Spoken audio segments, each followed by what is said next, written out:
business helper or OFW.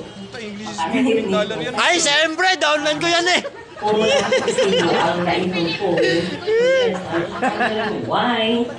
Ganun ang nangyari. So, alam naman natin na tayong mga Pilipino pumunta ng abroad. Dahil sa pangarap natin maabot yung lahat ng gusto natin sa buhay. But, oh my gosh, I can 100% guarantee you guys na sa 16 years ko, pangarap ko lang po ang gusto ko sanang tuparin pero hindi ako nangangarap na resibo lang ang iipunin ko. Yes! So, I'm thankful kasi nga kahit pa man ganun ang nangyari, there is an opportunity na aking kumbaga natagpuan. May taong ginamit ang Panginoon para ma-share sa akin yung opportunity na to and is what it changed my life 100%. Kasi nga, thank you.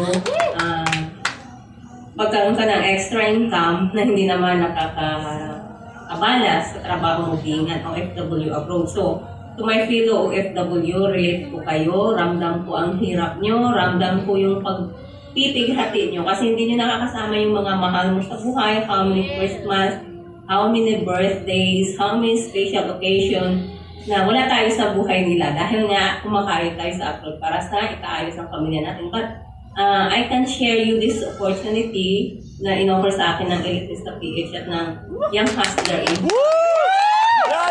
Bibigyan kanila ng tulong, tuturuan kanila para magkaroon ng extra income sa Pilipinas while you're still working abroad.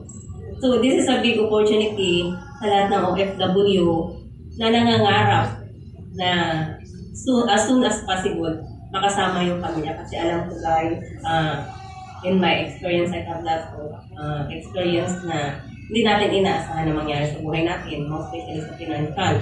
So, ito siya, kumbaga, tumutulong ito sa atin. Itong Elitista PH at saka itong Young Hustler Empire ay nagbibigay siya ng opportunity sa lahat ng tao, either you're OFW, you're Filipino working only in the Philippines, kahit saan mang lupalot ng mundo ako. Nagtatrabaho, kung gusto mo po umangat sa buhay, bukas po ang opportunity na to, kagaya ng ginawa nila sa akin, they helped me a lot para mas stabilize. Oh!